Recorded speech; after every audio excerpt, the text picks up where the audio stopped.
If you spend enough time out here, the land starts to talk to you. The First Nations people talk often of country, and out here, I'm beginning to get a greater sense of the awe for it. This land feels ancient. The rock formations were clearly made by incredible forces that are no longer visible or can be felt, but they're still present, like ghosts.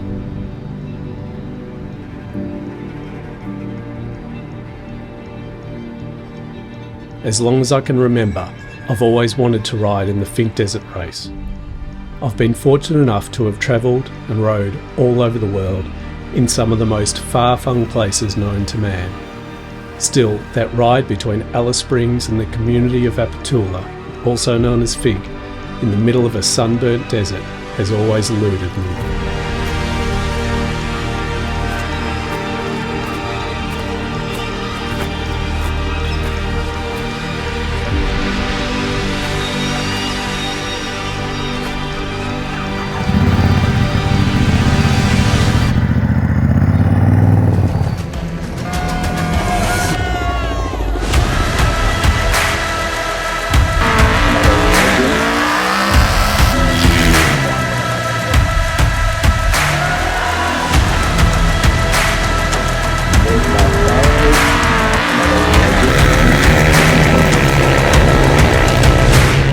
The Tats Finke Desert Race is an off-road, multi-terrain 2-day race through desert country from Alice Springs to the small Aputula community known as Finke.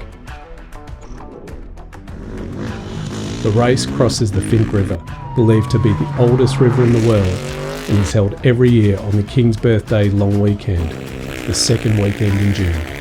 Finke is one of the biggest annual sporting events in the Northern Territory, and is recognised as the richest off-road race in Australia and being one of the most difficult courses in one of the most remote places in the world. Previous winners include Dakar Rally champion Toby Price. The race started in 1976 as a there and back challenge for a group of local motorbike riders to race from Alice Springs to the Finke River and return. After the success of this initial ride, the Finke Desert Race was born and has been held annually ever since. The race is run along sections of what was the old Garn Railway service track adjacent to the railway line. Finke is a big deal in Alice, and for those 3 days in June, it is estimated that more than 12,000 people camp beside the racetrack, sleeping under the stars in their tents and swags. To me, like many others I'd wager, the Finke Desert Race is a bit like a torture test. If you can picture an off-road race ripped straight out of a Mad Max film,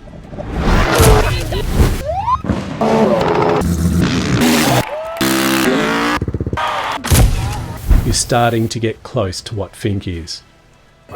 But you might not still quite understand what would motivate someone to compete. I don't blame you. Most of the bikes that compete at Finke are heavily modified, especially to handle the whoops. It makes sense. The terrain is constantly changing, the demands on engineering immense, which is why so many global manufacturers use the race as a way of proving vehicle reliability and even using completing Finke as a badge of honour. But for me, I've always wanted to see what a stock bike, the kind you can buy yourself, could do in this environment. Typically, most racers wouldn't think of doing Finke without re-sprung and revalved suspension. But I'm keen to test out the DesertX, how it comes from the factory, with stock suspension and just a few genuine Ducati accessories. So to prep the DesertX for the run down the Finke track, we've fitted a few accessories to it. We've got the Pirelli Rally tyres, so tubeless in the rear, tube type in the front, and then we've got a bunch of Ducati genuine accessories with the auxiliary fuel tank on the back. And that extra 8 litres is going to be the difference between me making it down to Finke or not. That'll go on top of the 21 litres with the main tank. Then we've got the nice flat one-piece rally seat to make it easy to move around through the whoops. We've added the Termignoni full race exhaust system. Adds about 7 horsepower, saves a bit of weight, but adds a beautiful exhaust note to the bike. We've got the crash bars, the off-road heavy-duty skid plate and water pump protection. And then we've also got a GPS mount up the front there. And that is what's going to get me down to Finke and back again. Early in the morning like this, you get those really long shadows coming across the track, which actually help to pick up the undulations in the track.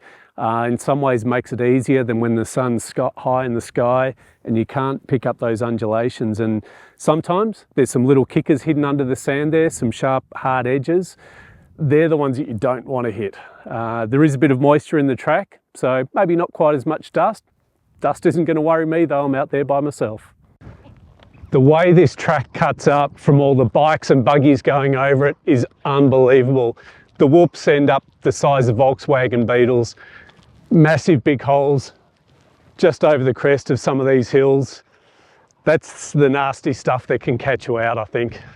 Here we are after months of prep and plenty of "are you sure about this" chats with the family and friends and the team at Ducati.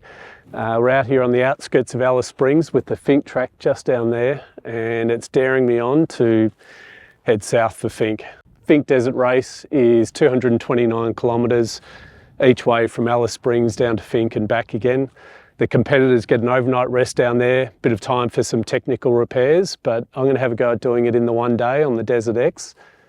I'm not sure how the body's going to handle it. I'm pretty confident the bike's up for the task, and it's going to be really interesting to see how it goes. So I can't wait to hammer down through those red whoops and make my way south to Finke, and we'll try and get back again. I've waited a long time to get this bike here, but here we are, now. In front of us sits the Finke track. My nerves are up. It's a big undertaking, and the realisation of that is suddenly becoming real. Aside from the camera crew following me to capture the ride, and a paramedic in case the worst happens, I will be completely alone and unassisted. I don't want to let the safety, logistics and production crew out here with me down, but perhaps most of all, I don't want to let myself down. Well, I'm here at the start-finish line for the Finke Desert Race. The circus has left town. The race is about a week ago. So there's been a few hundred competitors go down that track and pound it to hell. And most of the guys doing this race will do it on enduro bikes. So weighing around about 100 kilograms. I'm on the DesertX, which is pretty much double that weight. And I'm not going to make a race out of this. This is my own personal challenge. It's going to be an adventure ride. But I want to add the challenge of trying to get down to Finke and back to Alice Springs on the 2 tanks that I've got on board. So I've got 29 litres to play with, and if I get my numbers right, I should be able to get down the track and back up here again without refueling, without having the overnight stop down at the Finke end. I'm about to head south, make my way down to Finke, and we'll see how we go on the DesertX. I'm looking forward to it. It's going to be a big challenge, but I think the bike's up for it.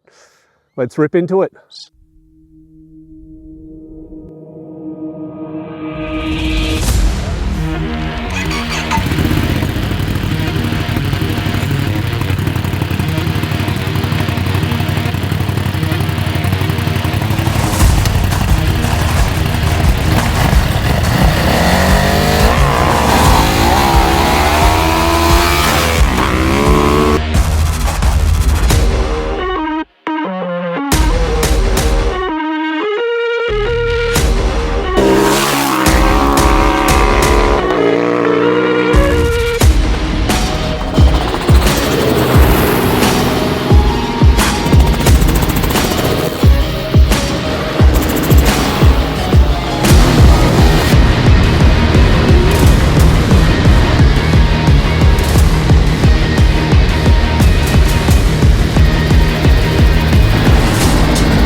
At 229 kilometres, it's a long racetrack, Competitors in the race will usually stop 2 or 3 times to refuel at key locations. Deep Well at 68 kilometres, Fuel Stop 2 near Odinga at 116 kilometres, Mount Squires at 172 kilometres. These fuel stops are either team supported or privateer riders use the club fuel stops that are supported by the local motorcycle club.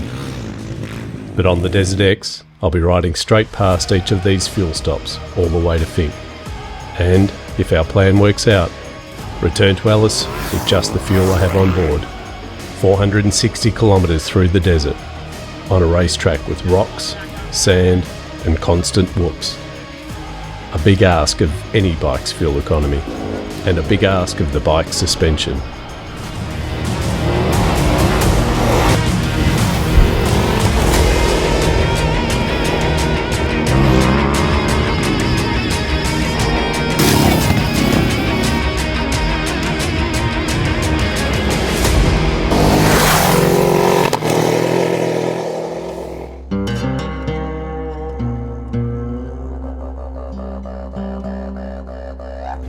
Finke.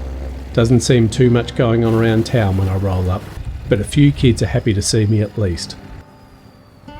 Even though I got a chance to hop off the bike and have a quick look around, I really wish I could have stayed longer. Not just because I'm really starting to feel it in my body after such a brutal pounding on the way down, but because I'd love to have spent more time in the Aputula community chatting with the locals. We made it to Finke. That's a good feeling. DesertX and me, we made it down here and the bike handled it really well. Fuel economy is lower than I was expecting it to, so we're looking pretty good for fuel range to get back home. Just got to find a rhythm on the track and not push it too hard, keep a bit in reserve. It's a long track and those whoops are relentless, so it's a matter of trying to get that rhythm and sit down when I can, loosen up the hands when I can, and hopefully the energy levels will keep up to get back. We're not going to put any more fuel in the tank, but I'm definitely going to put fuel in this tank. This is, of course, all part of the Finke Desert Race experience. A night stay in town with fellow riders and drivers, enjoying the warm local hospitality. Something that I'm missing out on in this solo mission, and to be honest, something I'd love to experience. But for now, I've got to push on.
The stress on the body is relentless, not a minute's break from standing on the pegs. I've always considered myself reasonably fit given what I do for a job, but this ride asks everything from me, both mentally and physically. I'm feeling every one of my 50 years, but the DesertX keeps willing me on. The service road the crew have been following me on traces alongside the racetrack. The guys in the support vehicle reckon in some places the racetrack was smoother than the service road. Having the support vehicle running on the service road was a huge relief, just from the perspective of no one else being out there for hundreds of kilometres. I said at the start of this journey that it would be the ultimate test of man and machine, and I do feel that I'm letting the team down a bit, because while I'm grappling with muscle aches and fatigue, the DesertX has not missed a beat. It's rare that you get to test a bike at such a level, and I do feel that the Ducati still has more to give. But for now, I'm just grateful to be tackling Finke with the DesertX and for it to be delivering like it is. I'm thankful for dying light as the day drags on. even if it means that time is running out. The track is too precarious to attempt in the dark.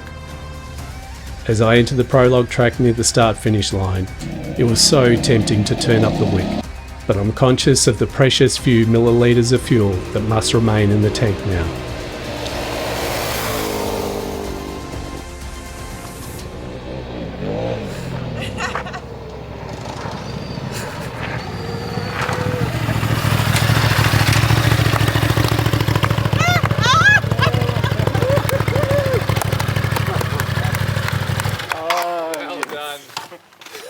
Well done. You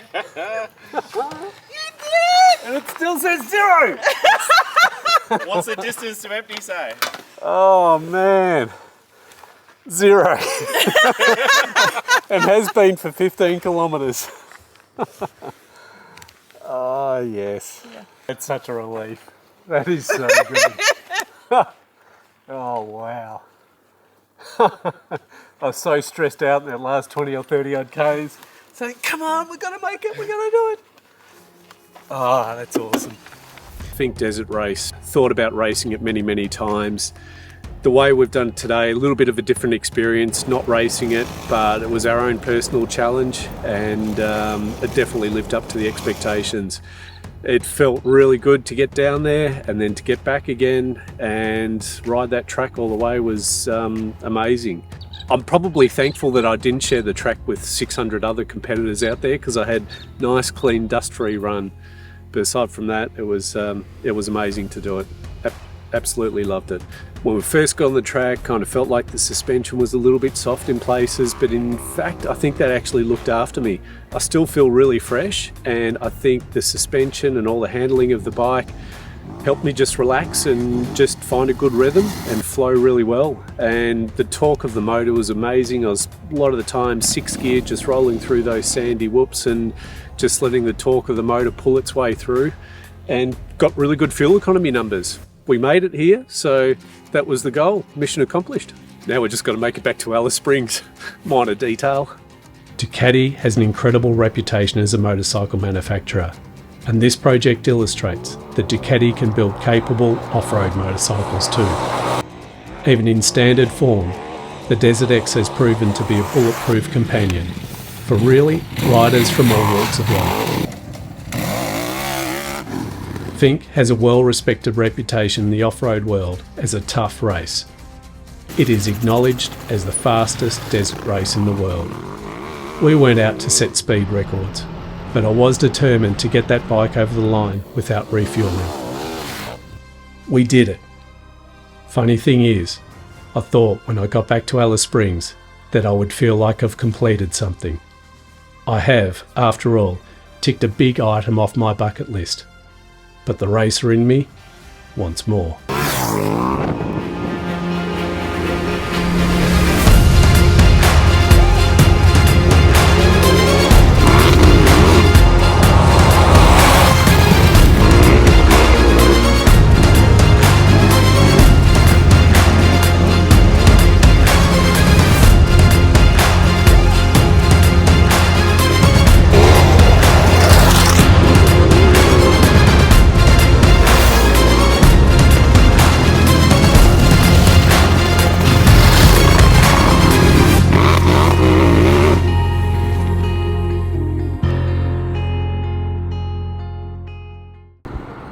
It's shut. He would have made it! Oh! Made it to the servo and the servo's closed. So it definitely goes to Finke and back, but it doesn't quite get that last bit to town.